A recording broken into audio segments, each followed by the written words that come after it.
Shalom saudara, hari ini sekali lagi kita akan belajar tentang sikap Tuhan, cara pandang Tuhan, hatinya Tuhan ketika Tuhan mendapati bahwa kita ini bersalah.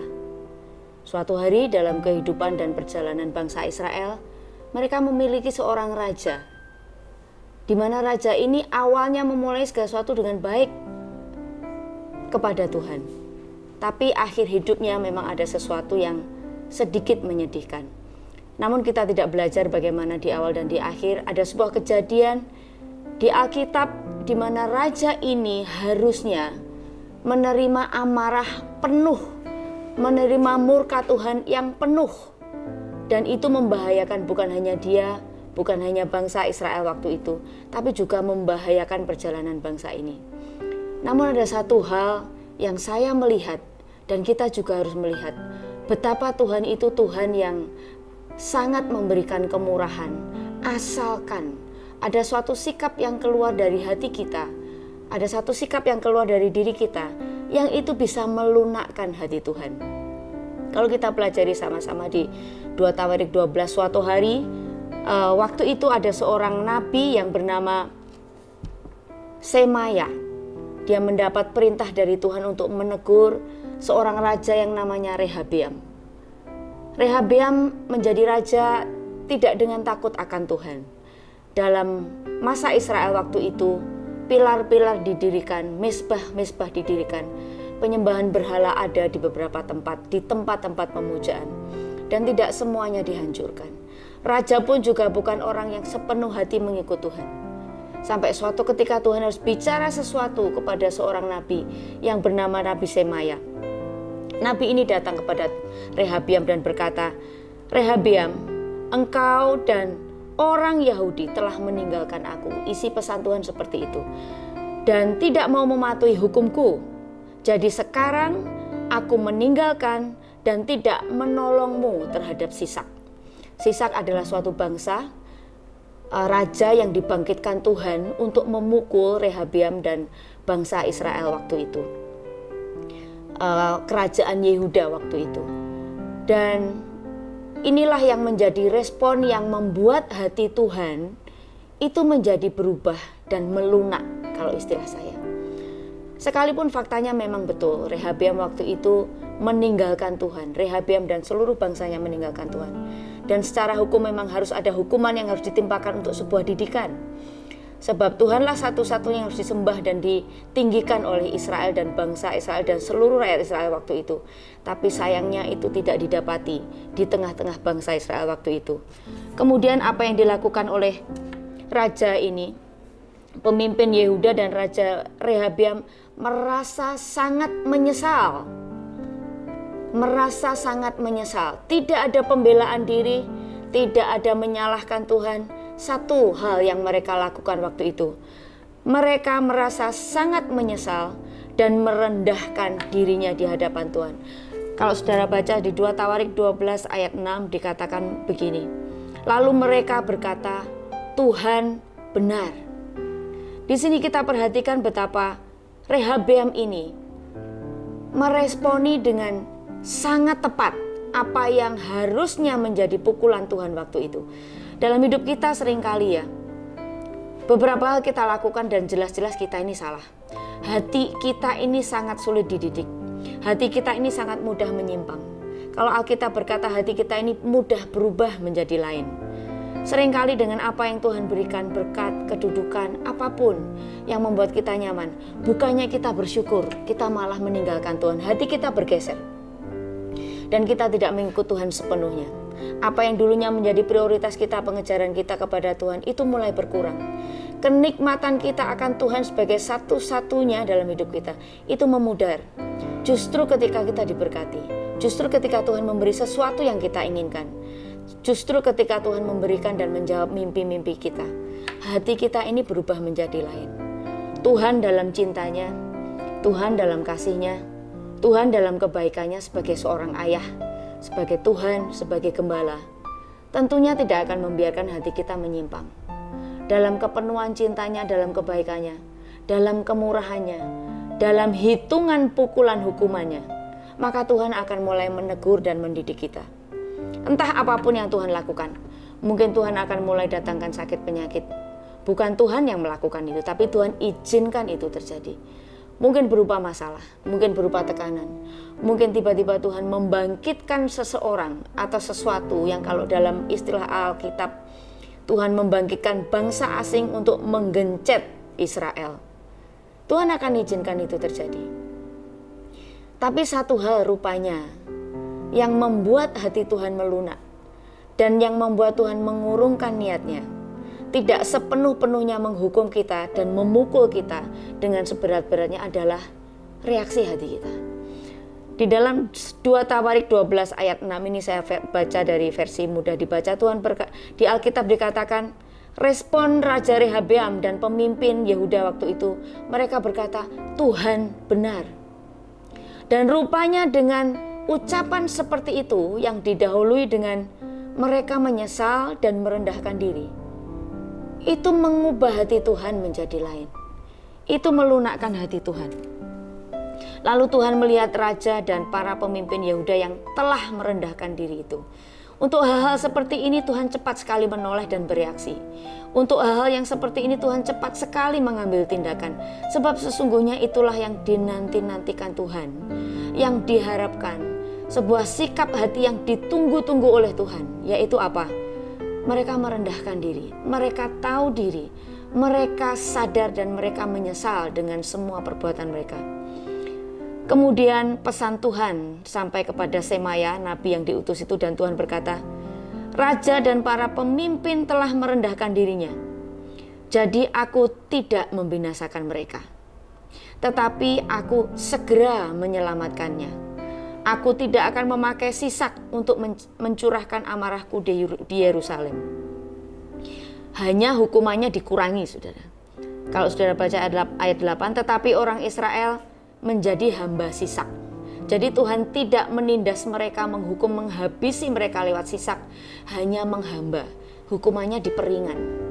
Itu terjadi ketika pemimpin Yehuda, Rehabeam waktu itu, mereka menyesal, mereka merendahkan diri, dan dari mulut mereka yang lahir dari pertobatan keluar ucapan, Tuhan benar. Tuhan tidak pernah salah. Tuhan bukan Tuhan yang sangat suka melihat anak-anaknya teraniaya dan merasa bangga bahwa anak-anaknya tidak bisa melakukan apapun, tidak. Dia Bapa yang baik. Dia mengerti setiap hitungan perbuatan yang Tuhan lakukan kepada anaknya. Tujuannya apa? Sasarannya jelas, tujuannya tepat, dan semuanya berakhir untuk memberkati kita. Alkitab berkata juga, direndahkannya hatimu hanya untuk berbuat baik kepadamu pada akhirnya. Tuhan membutuhkan sebuah jalur di hati kita supaya berkat itu sampai dalam hidup kita. Mengapa? Sebab hati manusia ini sangat mudah berubah. Sebab hati manusia ini sangat tidak bisa dipegang. Hati mereka ini sangat cepat sekali tidak setia. Dan ketika Tuhan melihat kecenderungan itu, maka Tuhan harus memastikan sekali lagi bahwa untuk menanti-nantikan berkat itu sampai dalam hidup kita, Tuhan harus merekayasa. Tuhan harus mengadakan preparation time. Tuhan harus meletakkan foundation dalam hidup kita. He laid down the foundation.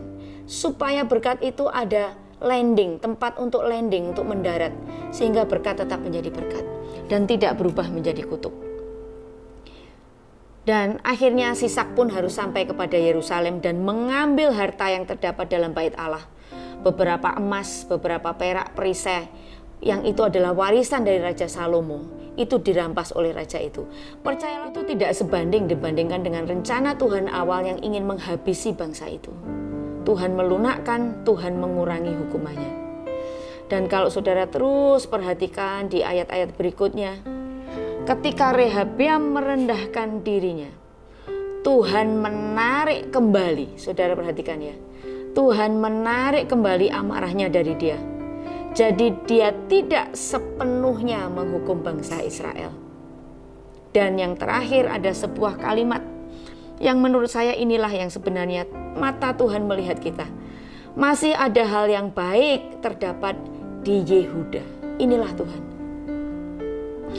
Ketika Tuhan mendapati begitu banyak hal yang jahat, yang buruk, yang tidak sempurna, yang menjijikkan dalam hidup kita, Mata Tuhan masih mencari-cari titik di mana dia berkata, masih ada hal baik dalam diri orang ini. Mengapa? Sebab Tuhan itu kasih. Seandainya kita dihukum Tuhan sesuai dengan apa yang menjadi kesalahan kita, maka habislah kita. Alkitab berkata dia tidak menghukum sepadan yang sepatutnya yang harus kita terima. Tapi seringkali dia menahan hukuman. Tuhan itu kasih, tapi dia juga Tuhan yang mendidik. So hari ini kita belajar sekali lagi bahwa dengan Tuhan, Tuhan itu Tuhan yang murah hati. Tuhan itu Tuhan yang sedapat-dapatnya tidak membuat dan tidak menggiring kita kepada kematian. Tapi Tuhan menanti-nantikan di mana kita bertobat. Tuhan tidak menghendaki kita binasa, tapi Tuhan menghendaki kita bertobat. Itu sebabnya dia kirimkan, dia berikan Roh Kudus. Roh yang menginsafkan kita atas semua yang jahat dalam hidup kita. Seringkali kita ini hanya merasa menyesal, tapi tidak sepenuh-penuhnya. Dan ketika Tuhan melihat bahwa penyesalan kita ini tidak utuh, penyesalan kita ini tidak penuh, maka Tuhan sekali lagi akan menciptakan tekanan sampai pada akhirnya dalam hidup kita yang kita lakukan hanya berseru kepada nama Tuhan. Tuhan tolong aku, Tuhan ampuni aku, Tuhan buat hatiku ini kembali kepadamu. Sebuah sikap kerendahan hati itu akan nampak dari ucapan-ucapan kita, saudara. Sekalipun kita tidak berkata, tapi yang di dalam ini Tuhan melihat. Tapi ketika kita berkata dan itu lahir dari hati kita yang penuh penyesalan, itu akan membuat Tuhan mengurungkan niatnya. Yang kalau di dalam bahasa Alkitabnya, dia tidak sepenuhnya menghukum kita. Sebuah didikan memang harus diberikan. Sebab jika tidak, hati kita ini sangat-sangat mudah menjadi jahat, menjadi liar, menjadi tidak tahu diri, menjadi tidak berterima kasih. Sangat mudah kita membanggakan jasa-jasa kita. Sangat mudah kita merasa benar. Sangat mudah kita menepuk dada. Seolah-olah kita ini memang layak diberkati. Tuhan bukan Tuhan yang menghendaki ada sikap-sikap asing, sikap-sikap jahat, pemikiran-pemikiran jahat seperti itu.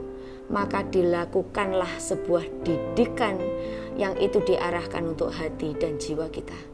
Dan itulah yang di Alkitab katakan lembah penentuan. Itulah masa di mana Tuhan ingin melihat, menyelidiki yang di dalam diri kita ini seperti apa. Tuhan tidak menanti-nantikan kita habis binasa. Tuhan menanti-nantikan kita bertobat. Begitu kita mengatakan, Tuhan apa yang kau lakukan itu benar, aku salah. Maka detik itu juga hati seorang bapa itu berbalik dari hukuman menjadi belas kasihan. Dari pukulan menjadi sebuah pelukan. Dari sebuah ancaman menjadi sebuah hiburan. Dan itulah Tuhan kita. Tuhan tidak pernah menghitung berapa kali kita jatuh, tapi Tuhan menghitung berapa kali kita bangkit. Sebab dia adalah Allah Gembala. Perjalanan demi perjalanan itu akan memimpin kita dan akan membuat kita mengerti. Tuhan, segala sesuatu yang kau lakukan dalam hidupku adalah benar. Sebab engkau Tuhan yang maha benar. Sungguh engkau benar. Patut aku diperlakukan seperti ini Tuhan, sebab engkau benar. Dan saudara percayalah bahwa di ujung dari segala sesuatu, ketika waktunya sudah matang, segala sesuatu sudah selesai, maka apa yang menjadi bagian kita yang Tuhan janjikan, Tuhan tidak tahan untuk tidak memberikannya kepada kita. Maka hari-hari ini saudara, jika dalam hidupmu engkau tahu tangan Tuhan ada di atasmu dengan keras, Tuhan sedang mendidik engkau dengan keras, tetapkan di dalam hatimu ujungnya semua baik. Tuhan tidak sedang menolak saya, Tuhan sedang mendidik saya.